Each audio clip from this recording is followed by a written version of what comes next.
अगर आप बिहार के शिक्षक हैं, चाहे वो बीपीएससी शिक्षक हैं, नियमित शिक्षक हैं, विशिष्ट शिक्षक हैं या फिर आप नियोजित शिक्षक हैं, आपके लिए एक बहुत ज़रूरी और महत्वपूर्ण खबर आपको लेकर के आए हैं। वैसे आपको एक जानकारी ज़रूर होगी कि 1 दिसंबर से एक बदलाव होने जा रहा है, जिस पर शिक्षक संघ ने आपत्ति भी जताया है।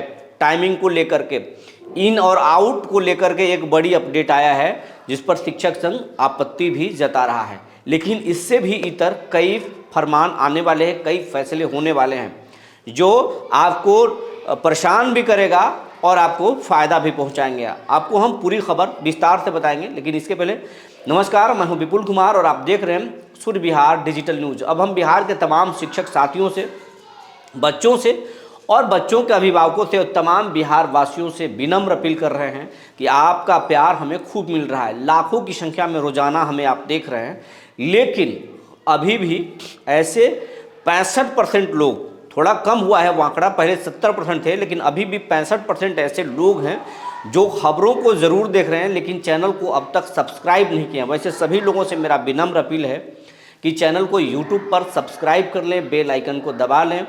ऐसा करने में ना कोई शुल्क लगता है और ना ही कोई बहुत मेहनत पड़ता है आपको, लेकिन आपके एक छोटे से सहयोग से इस चैनल को बड़ा होने में मदद मिलेगा। और इसलिए भी हम आपसे आग्रह कर रहे हैं कि अगर कोई व्यक्ति सालों से आपका आवाज़ उठा रहा है, आपकी आवाज़ बन रहा है, सरकार के सामने सच्चाई रख रहा है, तो आपका भी दायित्व बनता है उस व्यक्ति का और उसके संस्थान का मदद करें। अब आपको हम खबर विस्तार से बताने जा रहे हैं। चुनाव के नतीजे से पहले शिक्षक को लेकर के शिक्षक तबादला नीति सरकार लेकर आई। तबादला नीति में कई खामियां थी। खामियों को शिक्षक संघ ने कोर्ट में चैलेंज किया और कोर्ट में चैलेंज करने के बाद कोर्ट से शिक्षा विभाग को एक झटका लगा। याचिकाकर्ताओं को कोर्ट ने राहत दी और कहा कि इन्हें जबरन तबादला नहीं किया जा सकता है, लिंग भेद नहीं किया जा सकता है। स्टे लगा दिया, 13 लोगों पर स्टे लगाया। बाकी लोगों को कहा कि अगर जो चाहते हों तबादला, वो तबादला ले सकते हैं, लेकिन जिन लोगों को नहीं तबादला चाहिए, यानी हमारे जो पटिशनर हैं, उनको आप जबरन नहीं भेज सकते हैं। कोर्ट के इस फैसले से सरकार पूरी तरह से हिल गई। एसीएस डॉक्टर एस सिद्धार्थ हिल गए। ये मामला नीतीश कुमार तक शिक्षा मंत्री ने पहुंचाया, विजय कुमार चौधरी ने पहुंचाया और अशोक चौधरी, जो नीतीश कुमार की हर एक रणनीति को उन तक पहुंचाने की काम करते हैं, उन्होंने पहुंचाया। इसके बाद नीतीश कुमार कन्विंस हुए और उन्हें बताया गया कि इससे फ़ायदा कम, नुकसान ज़्यादा हो जाएगा। और जब कोर्ट ने स्टे लगा दिया है तो कोर्ट की मानसिकता को आप समझिए, कोर्ट फैक्ट के आधार पर चलता है और अपने तबादला नीति में कई सारी खामी हैं, वो कोर्ट में टिक नहीं पाएगा। उसमें फैसले ऐसे आ सकते हैं कि जो टूट जाएगा, जिससे नगर निकाय के चुनाव में टूट गया था, फैसला सरकार के अगेंस्ट आया था, सरकार की फजीहत भी उसमें हुई थी। तो कहीं वैसा ना हो जाए, नीतीश कुमार ने आनंद फानन में उस तबादला नीति को एक तरह से रद्द कर दिया। शिक्षकों को नियुक्ति पत्र जरूर दिया, लेकिन कह दिया कि हम उसको रद्द कर रहे हैं। और शिक्षकों को जो डर रहे हैं, शिक्षक, विशिष्ट शिक्षक, कि कहीं जाना है तो छोड़िए, आप कहीं नहीं जाएंगे, आप जहां योगदान कर रहे हैं वहीं नौकरी कीजिए। इसके बाद उन्हें तालियां ज़रूर बजी। लेकिन इस पूरे घटनाक्रम से एक व्यक्ति बहुत खासा नाराज था।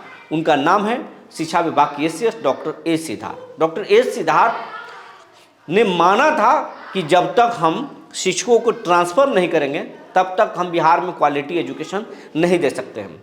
उनको ये जानकारी थी, ये जानकारी गलत भी हो सकती है, कि शिक्षक स्कूल में राजनीति करते हैं, लोकल पॉलिटिक्स होती है और उसका असर स्कूलों पर पड़ता है। कई बार ग्रामीणों ने एसीएस से शिकायत भी किया कि स्कूल में राजनीति हो रहा है, तालाबंदी हो रहा है, एमडीएम की शिकायत है। इन तमाम चीज़ों को लेकर के ही उन्होंने ब्लॉक से, पहले ब्लॉक का ऑप्शन था लेकिन अनुमंडल का ऑप्शन उन्होंने जोड़वा दिया था, और जिसे शिक्षक ने चैलेंज किया, कोर्ट से झटका लगा, सरकार नीतीश कुमार ने उसे रद्द कर दिया। इससे एसीएस बहुत नाराज हुए। जैसे ही उस नाराजगी से उभरते, तब तक दूसरा एक शिक्षक संगठन जो विशिष्ट शिक्षकों का है या बीपीएससी शिक्षकों का है, उन्होंने एक बड़ा तबका वो ट्रांसफ़र चाहता था। मैसेज पहुंचने लगी एसीएस के पास कि हम भी कोर्ट जाएंगे ट्रांसफ़र को लेकर के। एसीएस को ऑक्सीजन मिल गया। एसीएस इन तमाम फैक्ट को लेकर के नीतीश कुमार के पास पहुंचे, नीतीश कुमार को ये अवगत कराया। नीतीश ने उन्हें हामी भर दी कि चलिए जो ट्रांसफ़र चाहते हैं उनको ट्रांसफ़र दे दीजिए। ऐसा हुआ भी, एक पत्र शिक्षा विभाग से जारी हो गई कि शिक्षक जो चाहते हैं ट्रांसफ़र उनको हम ट्रांसफ़र देंगे। लेकिन अब एसीएस का गुस्सा इतने से ख़त्म नहीं होने वाला था, जो मुझे जानकारी है। एसीएस अभी भी नाराज़ हैं और उनकी नाराज़गी की वजह यह है कि उन्होंने एक नया पत्र अब जारी किया है। अब हुआ नहीं है लेकिन हो जाएगा। उन्होंने मौखिक तौर पर बता दिया है कि 1 दिसंबर से शिक्षक जैसे इन टाइम में ई शिक्षा कोष ऐप पर जब इन करते हैं, जब स्कूल में जाते हैं, अटेंडेंस बनाते हैं, तो उनको सेल्फी खींचना होता है। लेकिन आउट में सेल्फी जरूरी नहीं है, अनिवार्य नहीं है। लेकिन 1 दिसंबर से अब अनिवार्य कर दिया गया है कि आप स्कूल में प्रवेश करेंगे तब भी सेल्फी लेकर हाजिरी बनाएंगे, और जब स्कूल को आप छोड़ेंगे तब भी आप हाजिरी बनाएंगे। उन्होंने जानकारी है कि बहुत सारे शिक्षक स्कूल को छोड़कर निकल जाते हैं, बीच में ही निकल जाते हैं, और उनका हाजिरी कोई दूसरा बना देता है, या फिर गलत तरीके का तकनीक का इस्तेमाल करते हैं और सिस्टम को झांसा में देते हैं, और ये अनिवार्य कर रहे हैं। इस पर अब कड़ी आपत्ति शिक्षक संघ जता रहा है, वो भी हम आपको दिखाएंगे। लेकिन इसके इतर और कई फैसले आने वाले हैं जिससे शिक्षकों पर एसीएस शिकंजा कसने की फिराक में है। जानकारी है मुझे सूत्रों के अनुसार से कि जो अब जो है डॉक्टर ए सिद्धार्थ जो है अब बिहार भर के जो शिक्षक नेता हैं उनकी पूरी कुंडली वो खंगालने वाले हैं कि शिक्षक नेता कितने बजे स्कूल जाते हैं, उनका एक्टिविटी क्या है, वो स्कूल में पढ़ाते हैं बच्चों को, क्लास लेते हैं, या फिर क्लास लेने के बजाय ज़्यादा राजनीति में सक्रिय रहते हैं। उनके सोशल मीडिया प्रोफाइल को भी खंगालना शुरू कर दिया गया है, ऐसी जानकारी मिल रही है। उनके बारे में पता लगाने की शुरुआत शायद कर दी गई है, ये भी जानकारी मिल रही है। इसके साथ साथ जो शिक्षक नाराज़ हैं, खास करके जो विशिष्ट शिक्षक में जो एक नाराज़ तबका है जो एसीएस से नाराज़ है, उन शिक्षकों की खबर भी एसीएस अब लेने शुरू कर चुके हैं कि वो आखिर सरकार से क्यों नाराज़ हैं, चाहते क्या हैं, और वो अगर ट्रांसफ़र नहीं चाहते थे तो उनका मकसद क्या था। ये भी ये भी खबर है कि वो पता लगाना शुरू कर चुके हैं। तो एक तरह से शिक्षकों के खिलाफ जो है वो शिकंजा कसना शुरू कर चुके हैं डॉक्टर ए सिद्धार्थ। लेकिन एक अच्छी बात ये भी है कि सरकार में एक पॉजिटिव मैसेज गया है कि शिक्षकों को अगर हम फ्री छोड़ेंगे, अगर हम दिमागी तौर पर उनको टेंशन में, तनाव में नहीं देंगे, तो शिक्षक अच्छे से पढ़ाएंगे। शिक्षकों में एक हैबिट हो गई है स्कूल पहुंचने की, बच्चों को पढ़ाने की, तो शिक्षक को कुछ छुट्टियां मिलने वाली भी हैं, वो हम आपको बताएंगे। ऐसी मुझे एक जानकारी मिली है कि एक शिक्षकों को एक बड़ा राहत भी दी जाएगी। हालांकि वो राहत नीतीश कुमार से मांग की गई है उनके कुछ नेताओं के द्वारा। एसीएस को भी कहा गया है, एसीएस ने भी उन पर कहे हैं कि हम विचार करेंगे, अभी कोई योजना नहीं है लेकिन हम विचार करेंगे। लेकिन वो तो अलग बात हुई, शिक्षकों पर कुल मिला जुला करके जो है इन और आउट में शिकंजा कसने जा रहे हैं। शिक्षकों की कई जो शिक्षक नाराज़ हैं एसीएस से या शिक्षा विभाग के पॉलिसीज से नाराज़ हैं, उसकी वजह को खंगालने के लिए उनको समझा जा रहा है। इसके साथ साथ अब स्कूलों में जो है कई और आदेश आएंगे जिससे शिक्षक असहज हो सकते हैं। लेकिन एसीएस के इस बयान के बाद शिक्षक संघ के नेता कितने गर्म हैं, आंदोलन की क्या चेतावनी दे रहे हैं, जरा इस शिक्षक नेता को सुन लीजिए। ये बिहार के बड़े शिक्षक नेता केशव कुमार हैं जो एसीएस को खुली चुनौती दे रहे हैं, सरकार नीतीश कुमार को चुनौती दे रहे हैं। जरा सुन लीजिए क्या बोल रहे हैं। में उन्होंने कहा है कि शिक्षक विद्यालय से भाग जाते हैं, बच्चे कम आते हैं तो विद्यालय बंद हो जाते हैं, इसलिए इनके साथ साथ जिस तरह विद्यालय में शिक्षक को इन के समय सेल्फी लिया जाता है, आउट के समय भी सेल्फी लिया जाएगा।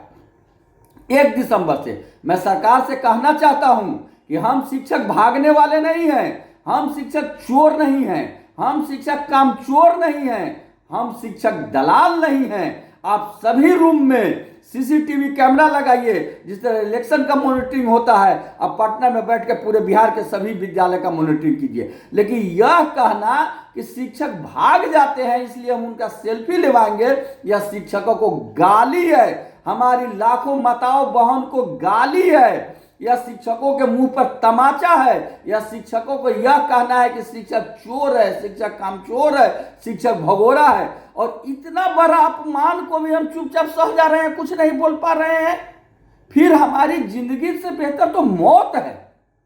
इसलिए हम बिहार के तमाम शिक्षक संगठनों से कहना चाहते हैं कि आप 12 घंटा 18 घंटा कल 12 बजे तक आप आंदोलन की घोषणा कीजिए, हम आपके साथ हैं। अंततः 12 बजे के बाद हम आंदोलन की घोषणा करेंगे और हमें कोई परवाह नहीं कि कितने संघ हमारे साथ है, कितने नेता हमारे साथ है।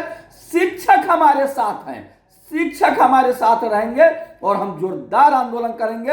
हम किसी भी सूरत में चोर नहीं कहलाएंगे। आपका जो बीओ है, डीओ है, डीपीओ है, पूरे बिहार का वह बेंच डेस्क बेचने में लगा हुआ है, वह थाली बेचने में लगा हुआ है, वह रूम बनवा करके दलाली करने में लगा हुआ है। आप उनसे निरीक्षण करवाइए, वो निरीक्षित पदाधिकारी हैं, अंततः उनके पद को समाप्त कर दीजिए और सभी रूम में वीडियो सीसी कैमरा लगा करके उसका इंक्वायरी कराइए। लेकिन शिक्षकों को यह कहना कि ये भगोड़ा है, ये कामचोर है, इसलिए इनका हम सेल्फी लिवाएंगे, या शिक्षकों के गाली है, या शिक्षकों के मुंह पर तमाचा है, हम इसको बर्दाश्त नहीं करेंगे। और हम 18 घंटा का समय देते हैं कि आप इसको वापस लीजिए, अन्यथा की स्थिति में हम आंदोलन पर उतरेंगे और इसका जबरदस्त विरोध करेंगे। हम तमाम शिक्षक साथियों से आग्रह करते हैं, साथ में जो शिक्षक ने उन शिक्षाविद से भी आग्रह करते हैं कि आप शिक्षक को बचाइए, शिक्षक को मान सम्मान दीजिए, आप आगे आइए, अन्यथा इतिहास आपको माफ नहीं करेगा। नहीं पाप का भागी केवल व्याग, जो तटस्थ है समय लिखेगा उसका भी अपराध। इंकलाब जिंदाबाद, शिक्षक एकता जिंदाबाद, बिहार के शिक्षा जिंदाबाद। आपका केशव कुमार, प्रदेश अध्यक्ष शिक्षक संघ बिहार। जय हिंद। केशव कुमार की आप बात को सुन लिए होंगे। इस तरीके की तो एक सिर्फ एक नेता बोल रहे हैं, बल्कि और कई शिक्षक नेता, जन सिंह भी यही बोल रहे हैं कि हम अब आंदोलन करेंगे। सरकार डेमोरलाइज कर रही है, मोरल को तोड़ रही है कि शिक्षक हमारे भगोड़ा हैं, शिक्षक हमारे चीटर हैं, वो काम नहीं करते हैं, कामचोर हैं। ऐसा है नहीं। सरकार सबसे पहले विश्वास मिले, हम पर विश्वास करें, हम पर ट्रस्ट करें, और अगर ट्रस्ट करेगी तो उसका नतीजा देखें हम कैसे पढ़ाते हैं। हमने स्कूलों को सजाया है, संवारा है, और आगे भी बिहार के भविष्य को हम संवारेंगे। पहले भरोसा तो करके सरकार देखे। लेकिन जिस तरीके से सरकार बिहेव कर रही है, जिस तरीके के व्यवहार कर रही है सरकार, ये माफ़ी लायक नहीं है और हम आंदोलन करेंगे। तो बिहार शिक्षा विभाग में क्या कुछ चल रहा है हमने आपको बता दिया। तब तक के लिए धन्यवाद।